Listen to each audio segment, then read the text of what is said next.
Hello everyone, welcome to కథల సవ్వడి.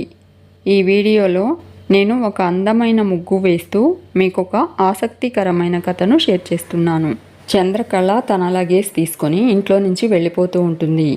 రఘురామ్ ఆగమ్మ చంద్ర అంటాడు. చంద్రకళ ఆనందంగా వెనక్కి తిరిగి చూస్తుంది. రఘురామ్ లేవడానికి ట్రై చేస్తూ పడబోతూ ఉంటే చంద్రకళ మామయ్య అంటూ కంగారుగా పరిగెత్తుతూ రఘురామ్ పడిపోకుండా పట్టుకుంటుంది. రఘురామ్ చంద్రకళతో నువ్వేం తప్పు చేశావని ఇంట్లో నుంచి వెళ్ళిపోతున్నావమ్మా అని అడుగుతాడు.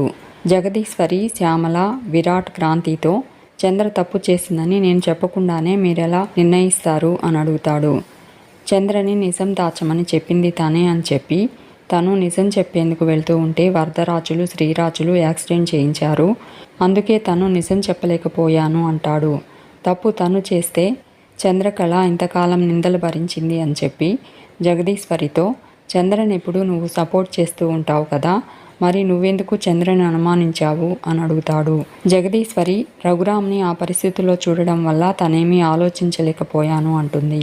శ్యామల వినాయక చవితి రోజు రఘురామ్ని తల మీద కొట్టింది ఎవరు అని రఘురామ్ని అడుగుతుంది. రఘురామ్ గుర్తు చేసుకునేందుకు ట్రై చేస్తూ శ్యామల, కామాక్షి, శృతి వైపు తన చేయి చూపెడుతూ శాలిని చూపెట్టి శాలిని తనను కొట్టిన విషయం గుర్తు చేసుకునేందుకు ట్రై చేస్తూ ఉంటాడు. తనకేమీ గుర్తు రాలేదని చెప్తాడు. శ్యామలను, కామాక్షిని, శృతిని కూడా సరిగా గుర్తుపట్టలేకపోతూ ఉంటాడు.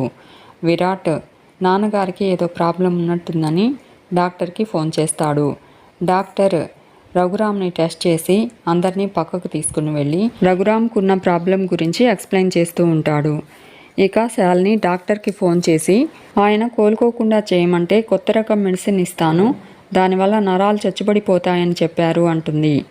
డాక్టర్ ఆయన లేచి మాట్లాడాలన్న తపన ఎక్కువైంది, ఆ సంకల్ప బలం వల్లే ఆయన కోలుకున్నారు అంటాడు. శాలిని ఒకవేళ ఆ ప్రాబ్లం కూడా క్లియర్ అయిపోతే నాకు ఎప్పటికైనా ప్రమాదం పొంచి ఉన్నట్టే కదా అనుకుంటూ ఫోన్ కట్ చేసి ఎలా అయినా సరే మామయ్య గారిని మళ్ళీ పాత స్టేజ్కి పంపిస్తా అని అనుకుంటుంది.